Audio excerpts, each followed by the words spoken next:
Hello student. Previous lecture में हम लोगों ने कुछ प्रॉब्लम दी थी जिनका रिस्पांस केवल 4 स्टूडेंट्स दे रहे हैं। बाकी लोग क्या कर रहे हैं समझ में नहीं आ रहा। और आप लोग अगर नहीं पढ़ेंगे तो फिर वीडियो लेक्चर डालने का मतलब बहुत कम हो जाएगा। आप लोग पढ़ते रहिए। ओके।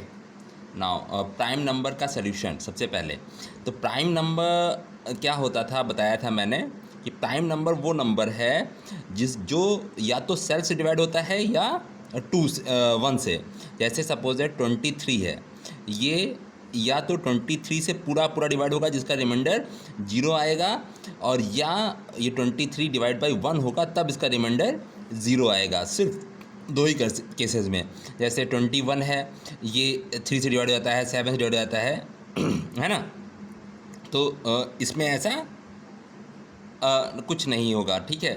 तो अब आपको यहाँ पे क्या करना है, आपको क्या करना है, जो भी नंबर होगा जिसको आपको चेक करना हो उसके प्रीवियस 1 से लेकर 2 से लेकर वहाँ तक के सारे नंबर्स को डिवाइड करके चेक करना पड़ेगा। अगर उसका रिमाइंडर 0 आ जाता है तो वो प्राइम नंबर नहीं होगा। तो इसके लिए आपको क्या करना पड़ेगा, एक नंबर हमने 2 वैल्यू बनाए हैं, पी और I for loop, T for prime number checking. तो यहाँ पे एक नंबर किया, पी इंटर कराया और एक लूप चलाया 2 से लेकर लेस देन पी तक। लेस देन क्योंकि एक पहले तक और आई प्लस प्लस। अब देखिए इसमें क्या कर रहे हैं, पी, अब पी जो भी नंबर रहेगा उसको हमने मॉडुलस किया आई से। अगर इसका रिमाइंडर 0 आ जाता है तो हम इसे ब्रेक कर देते हैं। ब्रेक कर देते हैं तो ये लूप से बाहर आ जाएगा, और ये जब लूप से बाहर आएगा तो P इक्वल टू आई है कि नहीं है। अब P इक्वल टू आई तभी होगा जब ये लूप कंप्लीट हो पाएगा, और कंप्लीट तब हो पाएगा जब कोई भी नंबर उससे डिवाइड या मॉडुलस से करके रिमाइंडर 0 ना आए। ऐसा तभी हो पाएगा, इसलिए इस लूप से बाहर आएगा तभी इसका P की वैल्यू और I की वैल्यू इक्वल रहेगी, तब ये नंबर प्राइम नंबर हो जाएगा, अदरवाइज नॉट प्राइम नंबर रहेगा। ओके। ये इम्पॉर्टेंट प्रोग्राम है, इस बार पिछली बार नहीं आया है तो इस बार इसकी आने की इम्पोर्टेंस है। नाउ आज हमारा जो टॉपिक है जो हम आज पढ़ाना चाह रहे हैं, it's important things. Now we are discussing with array. तो एरे क्या होता है, तो एरे की रिक्वायरमेंट क्या है। अगर आपको मल्टीपल वेरिएबल्स पे सेम ऑपरेशन परफॉर्म करना होगा तो आपको क्या करना पड़ेगा, आपको सपोज दैट आपने 10 वेरिएबलों पे जैसे INT IJKLMNOPQRST इस तरह लूप बनाए, और हर नंबर पे हमें सेम ऑपरेशन परफॉर्म करना रहे। याद रखिएगा एरे तभी यूज़फुल है जब आपको किन्हीं सेट ऑफ वेरिएबल्स पे सेम ऑपरेशन परफॉर्म करना रहे। ठीक है। तो आप क्या करेंगे, जैसे आपको ये सेट ऑफ 10 वेरिएबल बनाए हैं, IJKLMN इस तरह से क्या वेरिएबल बना दिए, 10 वेरिएबल की आर्गुमेंट है, और हर वेरिएबल्स पे आपको क्या करना है, हर वेरिएबल में हमें 5 ऐड करना है। तो आपको क्या करना पड़ेगा, आप i equal to I plus 5 लिखेंगे, फिर j equal to j plus 5 लिखेंगे, फिर l equal to l plus 5 लिखेंगे। इस तरह करके आप 10 टाइम ये स्टेटमेंट लिखना पड़ेगा। तो ये क्या होगा, ये आपके लिए लॉसफुल है। ये तो केवल 10 वेरिएबल की बात है। अगर मान लीजिए ये काम अगर 1000 वेरिएबल या 2000 वेरिएबल पे करना रहे तो आपको ये स्टेटमेंट मल्टीपल टाइम 1000 बार 2000 बार लिखने पड़ेंगे। तो ऐसा तो पॉसिबल हो नहीं सकता। तो इस तरह के प्रॉब्लम का सल्यूशन करने के लिए एक टेक्निक लाई गई है जिसका नाम है एरे। तो एरे क्या होता है, एरे एक ऐसी टेक्निक है जो सेट ऑफ वेरिएबल्स पे कॉम्बिनेशन करते हुए सिंगल नेम, यूनिक नेम करके, डिफरेंट सबस्क्रिप्ट करके आपको एक डिफरेंट टाइप की अप्रोच देने का काम करता है। ठीक है। कैसे जैसे अगर हम चाहें कि ये ऑपरेशन ऐसा करना रहे तो हम ऐसा कुछ कर दें कि ऐसा हो कि आई और इसका एक यूनिक नेम बन जाए ऐसा, और यहाँ पर भी ऐसा यूनिक रहे इसकी सबस्क्रिप्ट, इसे क्या कहते हैं, ये कहते हैं सबस्क्रिप्ट। अगर सबस्क्रिप्ट जो है ये डिफरेंट रहे और नेम सेम रहे और ऐसा होता रहे तो ये जो पूरा एक नाम है ना, ये एक नाम बनने लगे डिफरेंट टाइप में। अभी आपको समझ नहीं आया होगा, अभी आपको हम समझाते हैं। वैसे एरे बाय डिफिनीशन और ये सब चीज़ें अगर आप देखना है तो ये बुक से आप देख लीजिएगा, जिसमें आपको ये लिखा मिल जाएगा कि array is the collection of homogeneous, ठीक है, homogeneous collection of data types, ठीक है, तो यहाँ पर आप देखिए तो और विद द सेम नेम, ये इसकी डिफिनीशन कहती है, बाकी डिफिनीशन आप बुक से वेरीफाई कर लीजिएगा। देखिए अब एरे में क्या होगा, जैसे एरे में आपको डिफरेंट टाइप, जैसे एरे बनाने का तरीका क्या होता है, जैसे आपको बनाना है तो इसका सिंटेक्स होता है डेटा टाइप, एरे नेम और साइज़, कितने एरे आप बनाने हैं। जैसे अभी हमने कहा 10 या 1000, तो वो साइज़ यहाँ पे मेज़र करी जाएगी। और ये एरे नेम रहेगा, जैसे आप वेरिएबल नेम देते थे। जो रूल वेरिएबल नेम डिफाइन करने में होते हैं वही नेम एरे नेम डिफाइन करने के लिए भी यूज़ होते हैं। इससे पहले डाटा टाइप, क्योंकि होमोजीनियस बोला है, यानी कि सेम डाटा टाइप के ही एरे बन सकते, सेट ऑफ कॉम्बिनेशन वैल्यू बन सकते हैं। अब याद रखिएगा, इनका मेमोरी लोकेशन जो होता है वो कॉन्टीन्यूस मेमोरी लोकेशन होता है, यानी कि एक मेमोरी के बाद जो अगली मेमोरी का लोकेशन रहता है वो कॉन्टीन्यूस फॉर्म में चलता है। ठीक है, अब एरे कितने टाइप के होते हैं, एरे 2 टाइप के होते हैं, 1 डायमेंशन, 2 डायमेंशन और मल्टी डायमेंशन।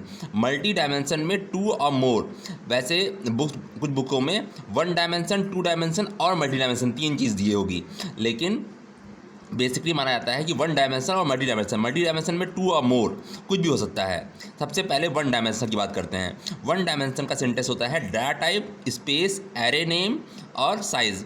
तो देखिए इसमें क्या होगा, अगर हमको वेरिएबल बनाना है, जैसे 10 वेरिएबल बनाना है, तो आपको बनाना पड़ेगा int data type, array name कुछ भी, सपोज दैट ए, और साइज़ सपोज दैट हमने साइज़ बनाया 5। ठीक है, तो ये 5, तो ये हो गया एरे डिक्लेरेशन, ये डिक्लेरेशन का सिंटेक्स है। अब देखिए यहाँ पर अब जब एरे बन जाता है तो इसका बाय डिफ़ॉल्ट जो ये कितने वेरिएबल बने हैं, 5। अब इन 5 वेरिएबलों के नाम क्या होंगे, इनके नाम होंगे, पहला वेरिएबल का नाम बाय डिफ़ॉल्ट 0 से शुरू होता है, तो इसको लिखा जाता है एरे ब्रैकेट 0। देखिए ये क्या है, ये एक पूरा नेम बन गया। जैसे आप int सम बनाते थे तो sum, ये सम एक वेरिएबल का नाम होता था ना, तो sum, इसमें से u हटा दें तो क्या ये sm वेरिएबल बन पाएगा, नहीं बनेगा। उस टाइम पे जब आपने सम बनाया है तो sm पे कोई काम नहीं होगा, sm बताएगा कि ये वेरिएबल नॉट डिक्लेयर है। वैसे ही एरे बनाने का तरीका, जब आपने बिग ब्रैकेट और 5 और ब्रैकेट बनाया है, तो ये जो साइज़ है, तो ये ए ब्रैकेट 0 ब्रैकेट क्लोज, ये पूरा एक नाम है। तो ये पहले वेरिएबल का नाम बना। सेकंड वेरिएबल का नाम क्या बनेगा, ऐसा 1, थर्ड का ये, फोर्थ ये, और फिफ्थ ये। याद रखिएगा इसके वेरिएबल जो भी साइज़ दिया जाता है उसके अंदर जो वेरिएबल बनते हैं वो 0 से स्टार्ट होकर लेस देन साइज़ जाते हैं, यानी कि ये नाम के 5 वेरिएबल इसके बीच में ऑटोमेटिक डिक्लेयर हो जाते हैं। अब इसका प्रॉफिट क्या है, इसका प्रॉफिट ये है, जैसे अगर आपको इन सारे नंबरों पे 5 का ऐड करना हो तो एरे के साथ में लूप बहुत इंपॉर्टेंट है। एरे और लूप का कॉम्बिनेशन इंपॉर्टेंट कैसे है, देखिए अब अगर आपको एरे में स्कैनएफ करना है तो आप क्या करेंगे, int a5 और कॉमा i एक लूप के लिए, और आप क्या करेंगे फॉर i। अब आप लूप कहाँ से चलाएंगे, क्योंकि ये जो एरे है ये 0 स्टार्ट होता है, तो i equal to 0, i less than equal to 4 या लेस देन 5 कर सकते हैं, i प्लस प्लस, और अब इसके अंदर scanf %d and a bracket. अब यहाँ पर कोई नाम नहीं लिखा जाएगा, यहाँ पे कोई नंबर लिखा जाएगा, यहाँ लिखा जाएगा i, क्योंकि i की जो वैल्यू आएगी उसके अकॉर्डिंग ये वेरिएबल नेम ऑटोमेटिक जनरेट होगा। जैसे 0 आएगा तो ये 0 बन जाएगा, तो पहला वेरिएबल स्कैन हो जाएगा, फिर 1 आएगा तो ये दूसरा वेरिएबल बन जाएगा। इस तरह ये 4 तक के वेरिएबल, ये 5 वेरिएबल स्कैन हो जाएंगे, और इसका जो प्रिंटफ का मैसेज आएगा वो इस जगह आएगा, इस जगह इंटर 5 नंबर, क्योंकि अगर ये नंबर इसके अंदर लिखा जाएगा तो ये मैसेज मल्टीपल टाइम आने लगेगा, इसलिए इसको लूप से बाहर लिखा जाता है। तो ये हो गया स्कैनएफ करने का तरीका। ठीक है, अब आपको इस स्कैनएफ पे एडिशन देना है, इसके अंदर भी कर सकते थे, यहाँ पर भी चाहें तो यहाँ भी कर सकते हैं। यहाँ पर लिख दें ai equal to ai plus 5। ठीक है, ये इससे हर नंबर में 5 एडिशन हो जाएगा। ये हो गया स्कैनएफ करने तरीका। याद रखिए एरे कभी इस तरह से प्रिंटफ नहीं हो सकता। अगर आप चाहें कि आप लिखें प्रिंटफ %d A5 तो ये कुछ नहीं है, क्योंकि A5 एक एरे नेम तो हो सकता है लेकिन कोई वेरिएबल नेम नहीं है ये, तो इसलिए A5 कुछ नहीं प्रिंट करेगा। और आपको A5 की सारी वैल्यू प्रिंट करानी है तो उसके लिए आपको फिर लूप चलाना पड़ेगा फॉर i = 0, i <= 4, i++ और printf %d और ai।